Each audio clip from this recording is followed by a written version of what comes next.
ভারতের চাল সিঙ্গাপুর থেকে কিনবে সরকার। সোমবার ক্রয় সংক্রান্ত উপদেষ্টা কমিটির বৈঠক শেষে সাংবাদিকদের কথা জানান অর্থ উপদেষ্টা। বলেন, চালের বাজার স্থিতিশীল রাখতে এমন সিদ্ধান্ত আর প্রতিযোগিতামূলক দামে পাওয়ায় ভারত থেকে নন বাসমতি চাল কেনা হবে সিঙ্গাপুরের সরবরাহকারীর মাধ্যমে।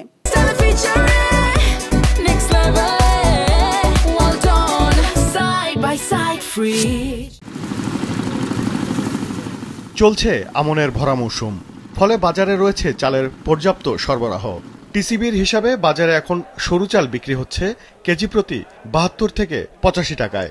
মাঝারি মানের চালে কেজি ৫৮ থেকে ৭০ টাকা, আর মোটা চাল বিক্রি হচ্ছে ৫৪ থেকে ৬০ টাকা কেজি দরে। মাসের ব্যবধানে চালের দর কিছুটা কমলেও গেল বছরের তুলনায় তা গড়ে ৬% বেশি। আসছে মাসগুলোতে দাম বাড়ার শঙ্কাও আছে।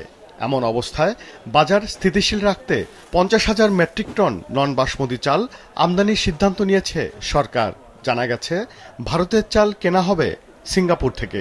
এটা তো কম্পিটিটিভ সাপ্লাই কিন্তু সিঙ্গাপুরে, কারণ আমরা তো আর বলবো না ভারত থেকে আনবেন না, থাইল্যান্ড থেকে আনবেন না, মায়ানমার থেকে আনবেন না। ওরা যেটা বেস্ট দেখেছে, প্রাইস দেখেছে, সেটা তো আমরা we are not bias against.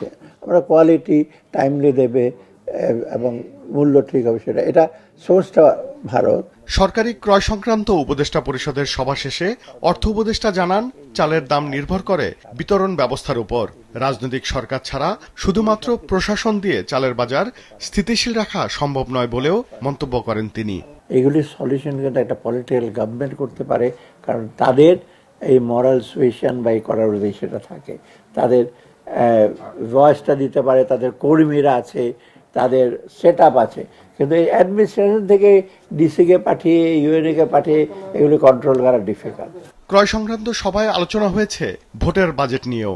উপদেষ্টা জানান, একই দিনে গণভোট ও জাতীয় নির্বাচন হলে ভোটের বাজেট বাড়বে, তবে অতিরিক্ত অর্থ বরাদ্দে কোনো সমস্যা হবে না। আমরা তো বলেছি নির্বাচনের জন্য, গণভোটের জন্য যে প্রয়োজনীয় যে ব্যয় বাড়বে, ওখানেও তো আপনার লোকবল রাখবে, তাই না, সিকিউরিটি। এটা আমরা বলেছি যে ওপেন। আমাদের বাজেটটা এখন আমরা রিভাইজ করছি, কিন্তু নির্বাচনের বাজেটটা আমরা এখন ওই অন্য মন্ত্রণালয়ের বাজেটটা লাস্ট ডেট দিয়েছি যে এত তারিখের মধ্যে আপনারা বলে দেন, কারণ ডিসেম্বরে আমরা বাজেটটা রিভাইজ করব, জানুয়ারিতে আমরা রেডি করে রাখবো পরবর্তী যে সরকার আছে তাদের জন্য। নির্বাচনের ব্যাপারে কোনো চিন্তা করার দরকার নাই। সংবাদ সম্মেলনে জানানো হয়, পুলিশের জন্য অল্প সংখ্যক বডি ক্যামেরা কিনছে স্বরাষ্ট্র মন্ত্রণালয়।